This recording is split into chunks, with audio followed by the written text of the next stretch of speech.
Anxious Annie and Anxious Alvin back there, they're just gonna watch. They're just gonna watch and they're just gonna watch. They're just gonna watch, guys, okay? They're just gonna watch. They're just gonna watch. This struggle got purpose and we grow. So whatever road we have to take next, all I need to know is that we'll roll with the punches.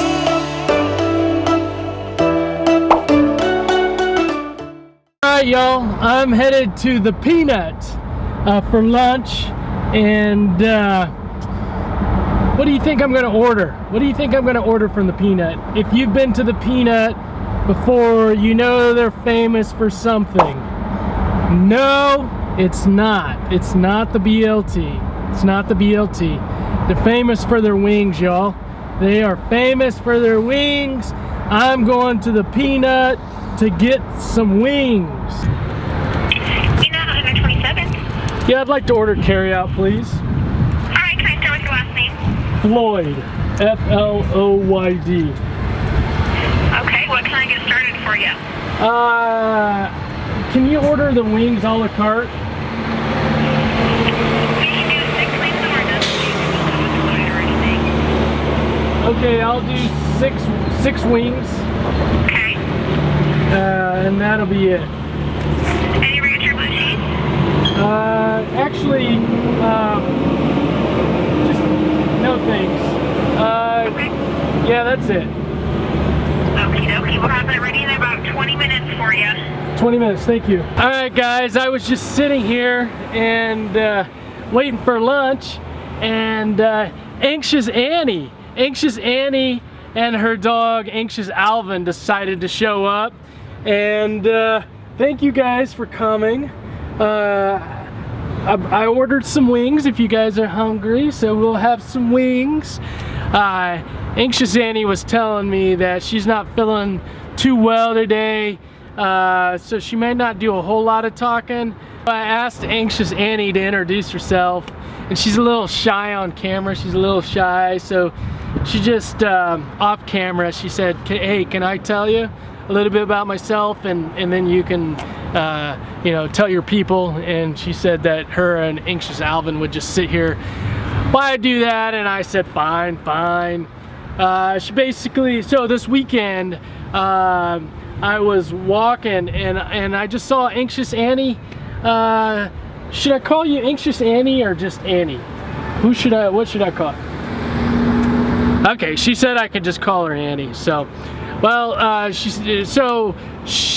was just kind of, I was walking and she was like doing this photo shoot with her dog. I mean, it was really hot outside and everything, and I was like, the first thing that came to mind is like, whoa, that she's like wearing this sweater and it's like 90-something degrees out.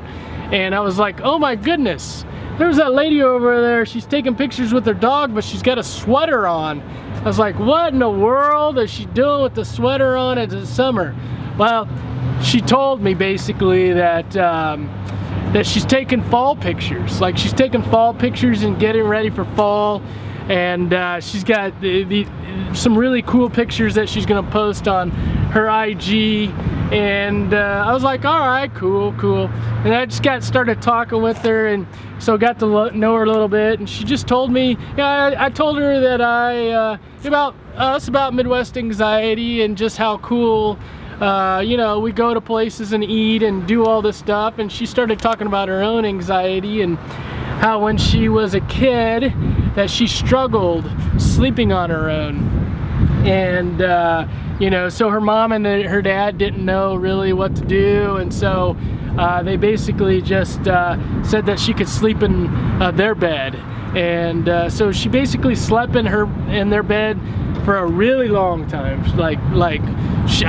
She said that she didn't even right? Yeah, she never slept in her own bed. Like, when she would sleep in her bed, like within like 5 minutes she would get up and she would come in their bed. And so she really never learned how to self-soothe and to comfort herself. And she said that she still struggles now. She still struggles now with sleeping in her own bed. And so we got to talking, and I was like, hey, let me see if I can help you out a little bit. Here's something that I've talked about sometimes with people when they struggle with sleep. Is okay, so you know, sometimes people can create this negative relationship with their bed. I know it sounds funny, guys, a negative relationship with your bed, but Anxious Annie was like, yeah, like I would just toss and turn, and so I was like, okay, here's the deal. All right, I want you to start out in your room. Now remember, Anxious Annie, she's 23. Anxious Alvin, you're being pretty nice right now. Nice job, Anxious Alvin. Nice job, nice puppy. Nice puppy. Well, so then what happens is that you're gonna give yourself a certain amount of time, all right? You're gonna give yourself a certain amount of time, and after that amount of time, let's say it's 15, let's say it's 20 minutes that you're in your room and you're tossing and you're turning. Okay, and now what I'm gonna ask you to do is I'm gonna ask you to go to a place in your house that's maybe comfortable a little bit. It's, you know, maybe a couch. Make sure that you got a blanket, and I just want you to wrap up. I just want you to wrap up and get comfortable. And the idea by going to this place is you're not going to go to sleep necessarily. You're just gonna relax, all right? You're gonna relax. And you're gonna relax in that comfortable space for a little bit. And let's say give yourself 10, 15, 20 minutes. The goal isn't to go to sleep, but it's to relax. And we're just trying to create that positive relationship of you just relaxing at nighttime. And I want you to get comfortable. Now, here's the thing, guys. My preference would be is I don't want you to fall asleep. I don't want you to fall asleep in that place where you're kind of relaxing. Once you start feeling more comfortable, I want you to go up to your bed, okay? I want you to go up to your bed, and I want you then to lie there. And you're gonna lie there for a certain amount of time, you know, just say like 20 minutes, and you might toss and turn again, and you might fall asleep. And then you're gonna do this dance. You're gonna kind of do this dance back and forth where you go to your room for a little while and you try to fall asleep. And if you don't fall asleep, you get out of your bed and you go to that quiet, comfortable place and just relax. I don't want you falling asleep there, and then you go back to your bed. One, that's going to create a different relationship between you and your bed, where you know you're not going to be wrestling back and forth. You're not going to be wrestling, and you're not going to create a negative relationship.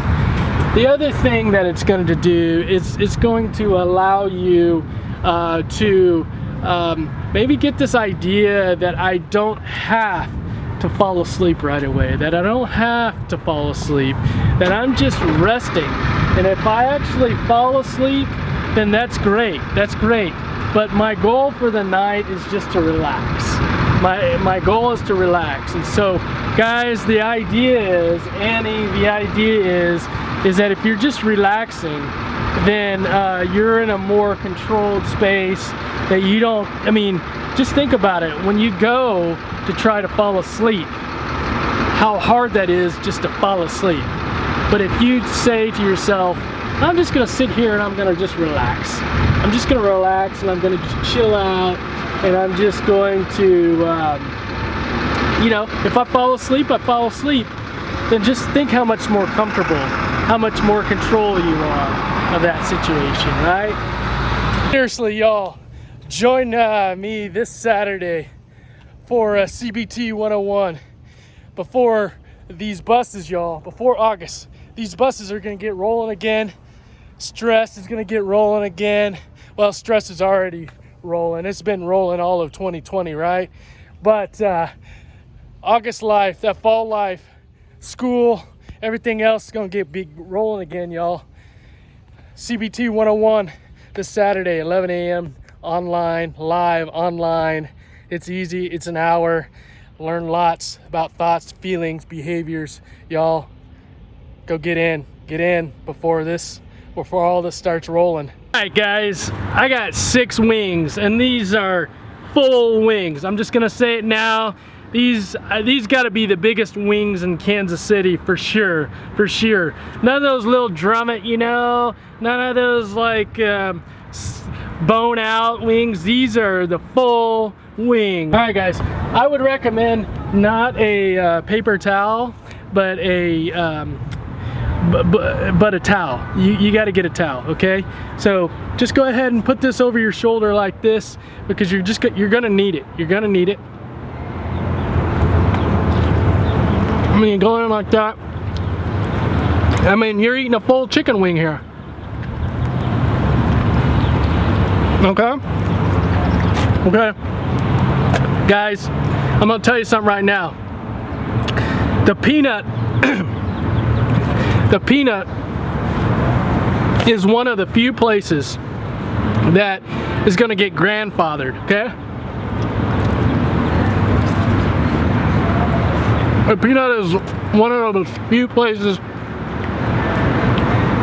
that gets grandfathered. You guys know the deal. 8-0 gets me coming back. 9-0 gets in the favorites. I've been to the peanut many times, many times. Guess what, guys?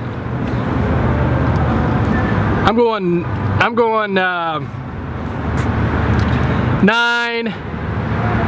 So I've been to the peanut many times. So guess what? That's what the grandfathering is. They're getting grandfathered in. I'm not gonna need to come back because I've already been here. Great wings.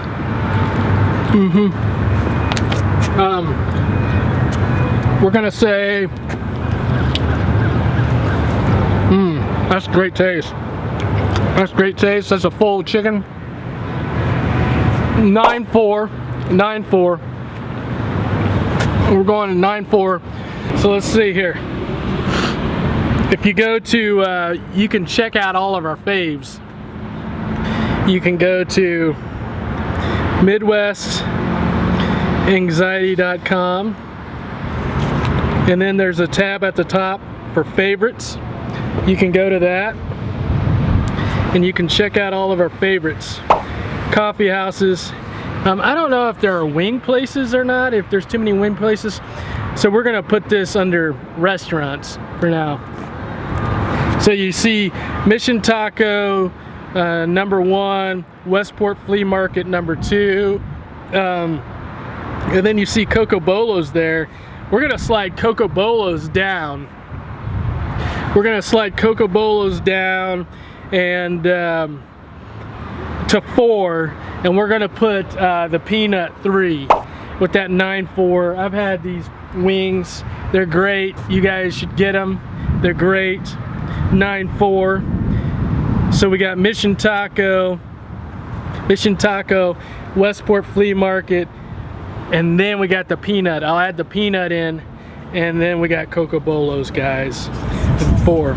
All right, guys. Anxious Annie showed up for lunch, and she was talking about the JBU playlist, and she was saying that we don't have many songs on there, guys. So what's your favorite song? Okay, it's time for what's been coming up in client sessions.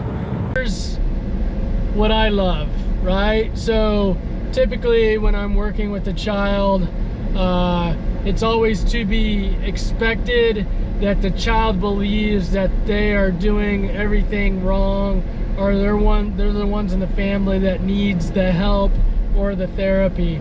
And I love getting parents and children involved together, and I love giving children a voice, right? I mean, they have their own thoughts and perceptions and want to make sure that they're heard and understood. And so I really see this as a dance between the child and the parent. You know, the idea of me just focusing on the child and helping them maybe emotionally regulate, loses sight of that the parent also needs their set of skills, right?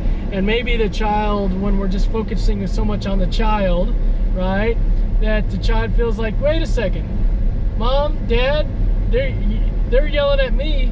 You're asking me to stop yelling at them. Why aren't you talking to them too?